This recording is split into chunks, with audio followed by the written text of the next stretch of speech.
Katala fatilo Samoa Entertainment TV mai pia ili nei fo i tula ai si mai pafonga. Talwaile mama mai tuole siama ile tulu na utele. Lea ua fai ngā whono ina i ka peneta fuafuanga. E pe unu Samoa ia ile fionga i palmia. Fionga fia me na umi mata apa. Ilana feilo inga matusi tala ile taya ole safura ile lua skulvanu Januari. Ole ato e te tala ngā ruenga. Bisinisi, maaketi, maau-aunanga uma ale malo. E whaatanga, whaatasinga, e tapu i le tolus fulu tangata i taimi uma. E whaatanga ina na au waalele e au mai ai uta ma oloa i Samoa se ia iai nisi swinga. Ole a whaapawhala, whai ngā malanga no tangata whai ngā luenga whawai taimi. E malanga ese atu ma Samoa pe ulu whale mai foi se ia iai se taimi. Ole a tau fia uma whai ngā malanga mo tangata e toe foi mai i Samoa se ia iai se taimi. E whaau whai ngā malanga i le vāo polu masawai ai tausisia le vai lua mita o tangata uma. O le a tatala le taunu mai o va o loa ma va swau unu tautu. Ina ia whaau au pea o na maua o loa mo mia mo le atunu. E whaatanga ina ta vale lau pasese i le taito whao pasese. Mo pasi ia whaatapula a pasese i le lua se fulu, ina ia nonofo bala bala. E tau fia pea, le tala ina wa onga uma, ai una ia le whaonga ina o whainga whaateknolosi, ma isi au wala whaona pone, e amatai ia o onga. Ma e tau fia pea, tamaiti i la loifo o le se fulu lua tausanga, ona va aia i no fuanga faiteli. O aia inga whaasoifua maloloina e ao ina usita ia i le laasanga lona lua le nei. E ao fia ai vaenga nei. Wha o ngā talifonga i taimi uma. Tau ave ma whaari pe patui o le kōbiti i taimi uma.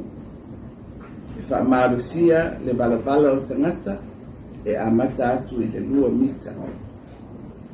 Whaawau le whainga o tuinga mo i lātou e le i maea e le i whaia foi. Whaawau tuinga o suesuenga mo i lātou o whaanofo e sea. Amata le tui lona tolu o le booster ma whaasolo tuinga i whale mai i taimi ua tala whengai. E amata whaamamaluina nei suina i le mai ai o le piliota o le tapunia o le atunu i le ono i le afi nei. O le nei fuafuanga i le laasanga lua e whaawau mo le lua vai aso o na toe ilo ai lea.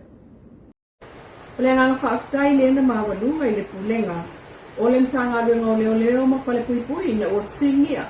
Le fionga circumcina au apa au longo i tino Filipo. I le tulanga na iei le tunu u talu mai le sto na i talu a ieo o mai nei.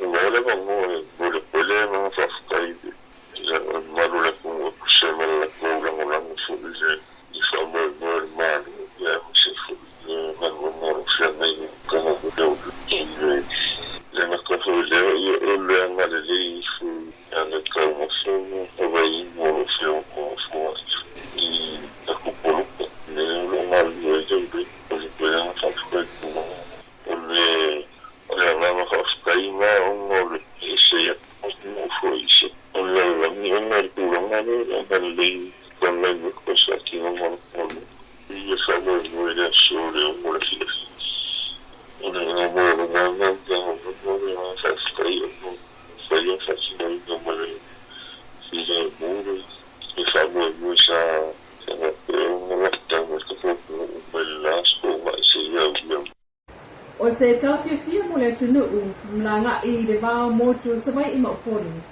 Ua vai aso atoa o motu sia maftanga vava la lata maainga ai o ngā renga. Ua ea ne lava I lunga I le se lau tangata pai ngā renga wha vai taimi atu I Samoa. Ua wha mauria mai lea apia I siama o le Omicron ma ta oto ai au pai ngā renga I Australia. I tala mai totonu le pulenga wha solo ina manuia uma le atou ia banga na ise li e totasi. Lea sa I longa o na tinga ina I le vai asa nei pai tai wha solo po ina manuia. E vai o Australia o pangatia le pai ngā renga le malosi tele o vela. O moni mawina mai foi, ele au whai ngā ruenga pasimanu, le fōringa o whai lato nā e pei o nipolonga. Ina ua sioki tangata whai ngā ruenga I Australia I nā ngā ruenga, ma ua tele mana o mia o a ano Manuel au whai pisi nisi supermarketi, ma toi si ia lunga le au whai o mamoe, e whasi le aso, mai le 5 afe, I le 1 afe. Pei ta e moni mawina mai, wha awau lava na mamai o tamaiti whai ngā ruenga wha avaitaini, tonga fitia mo manuia. O le lono ono ele nei o aso talo na whaanga sea. Le sivia le tonu se lau ali I leo ai o tamaita I le awal tele. Lua su whai tu la, ti munga, la ina, talo na ngā ruenga whai whaatasi. I le pui ngō le while mū, ma le whaamai o COVID-19. Peita I e tā ane le ono I le kia le spray le lua sifurvalo Januari. Wa uma o na tala I lalo o lātou whale ie. Sa tola waki ai le ngata o le taulanga. O no itua, ia e whapena fo I le moteli sa la whai. Sa nola whionga le sukumisina o leo au apa au no i tino Filipo. O le tele o leo nei e whai a inga, whanau mata I tolua, ai ua motu sia whaapose I lava, e whaata ua le apitasi, ma whaamua mua o le au nanga. E o mai lau auli o le safarai le lua sifulvalo Januari, o whaamautule le ai o stasi o siria le lua se lau ono sifulu. I la tau e au pia I le pasese ma le au whai ngā ruenga le malo. O loo whaanau po e sea, o maua ni a unga o le siama COVID. E pena whaalau no atu I le tai au le manuia umo suenga I le negative o tua tele le au whai ngā ruenga. Le ana mua au I le taunu umare wa alele o whaanau po e sea nei. Mai o loo iei whamoe moe. O le aso le toi whaatino ai ia suenga mo I la tau o loo whaanau po e sea. Whamamia mai po I suenga whaapitole sa whai e New Zealand. Mo suenga I o specimen e fitu na lafo mo le suenga o le tuenga o siama wa apiai e ono ia Omicron ia ai o le tasi le tuenga o le Delta variant. O le asalulu no splono Januari len whaatanu wai le malanga whaatoa e laua tuai o loa mo le motu I salawhai e au noa mani pasese. Mai le mtanga luenga o leo whalpuipuio mai tawina lava le tele o la tolo o pewai ilunga le tele mai o mai I le tau le iwa I le tai au le spreile. Tasi le lapta inga tustusia o paia e malu le malo.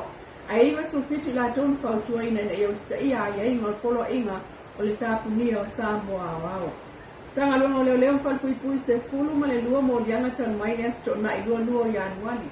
Lua se lau fitu skulua lapta inga ia noa ma se mo dianga tanu mai le asto na ilea lua skulua na amata mai ai. Ulenga tine I mungu palavla whaafosei se lau ma le 5 tau sanga. Au ina atu I ngase le palmai, swutolo I sabai, a iwa skulua I ponu. Lau Samoa Entertainment TV mai pia ma na tamua I whai uwa nei fwoi vai aso, manuel sapati, ai toi whi loa I mai espolia loko le tua whasoi fwoi ia.